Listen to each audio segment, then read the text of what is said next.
Allez, Maud Descamps va nous rejoindre pour Actu Plus.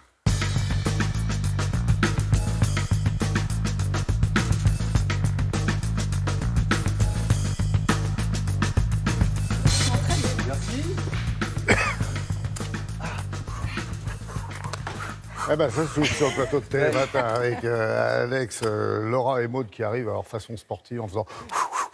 C'est vrai qu'il faut bien respirer, il faut s'hydrater. Excusez-moi, Laurent, je suis un peu en duplex. Pardon, excusez-moi. Oui. Je m'habitue parce que si jamais vous voulez m'envoyer loin pour voir comment ça fait quand on se parle avec le décalage. Mais on va voir avec Thomas Pesquet qui est venu et on a des tuyaux et une porte d'entrée sur l'ISS pour vous. Maud, on a connu des 40, 41 degrés. On va passer au-dessus des 43, 44 degrés aujourd'hui. On parle en même temps de pollution, on parle de particules fines, on parle de canicule, de pollution et de circulation réduite.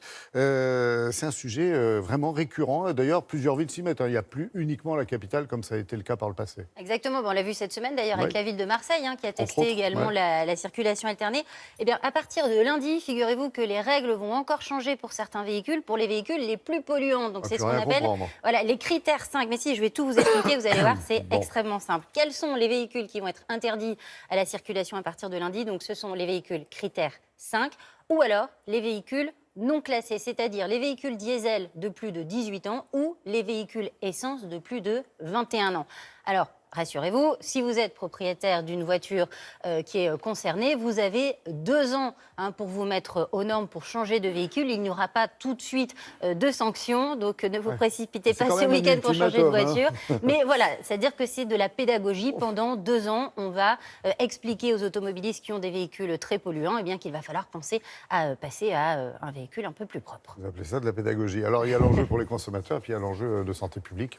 Mais bien sûr, puisqu'on le voit bien, à chaque fois qu'il y a une canicule, les températures sont de plus en plus hautes. Forcément, là, cette semaine, je ne sais pas si vous vous êtes rendu compte, mais on a battu un record du nombre de départements en vigilance canicule. On a eu 78 départements concernés, c'est absolument énorme. Et évidemment, à chaque pic de chaleur, c'est un nouveau pic de pollution de l'air, un nouveau pic de pollution à l'ozone. Rendez-vous bien compte que la pollution chaque année en France, ça tue 48 000 personnes. Et au niveau européen, ce sont 800 000 personnes qui chaque année meurent prématurément à cause des particules fines. Oui, si bien que, fort justement, certains citoyens se sont mobilisés et ont décidé de poursuivre l'État pour inaction, comme on dit, face à la pollution. Alors, il y a eu, en plus, juste après cette décision inédite en France, c'était il y a quelques jours, dans la semaine, un jugement qui a reconnu pour la toute première fois une faute de l'État dans sa gestion, justement, dans sa politique de lutte contre la pollution atmosphérique. Ouais, et ça, c'est une grande première et qui risque d'ouvrir, du coup, la voie à d'autres recours. C'est le tribunal de Montreuil qui a donné raison à une mère et à sa fille qui poursuivaient l'État parce qu'elles avaient de graves problèmes respiratoires dus à la pollution de l'air. Et le tribunal a reconnu qu'il y avait une carence de la part de l'État qui n'a pas su mettre en œuvre son plan de protection de l'atmosphère. Ce plan, c'est quoi? C'est simplement une obligation de l'État de garantir une qualité de l'air aux Franciliens. Ça n'a pas été respecté. Et il y a d'autres batailles également qui se mènent sur la qualité de l'air, mais au niveau européen, la France est poursuivie devant la Cour de justice européenne avec 5 autres pays européens parce qu'elle ne respecte pas justement ses engagements en matière de qualité de l'air. Et comment fait le citoyen pour savoir si l'air qu'il respire est vraiment pollué? Il y a un moyen, j'allais dire, validé. Évidemment, c'est très simple. Il y a plein d'applications sur smartphone, sur tablette, gratuites, payantes. Il y a tout ce que vous voulez qui peuvent même vous envoyer des notifications pour vous dire quand le seuil de pollution de l'air est dépassé. Il y a évidemment l'organisme AirParif, très connu. Vous pouvez aller sur le site internet. Il y a des cartes de la pollution en temps réel, donc c'est assez simple de les trouver sur internet.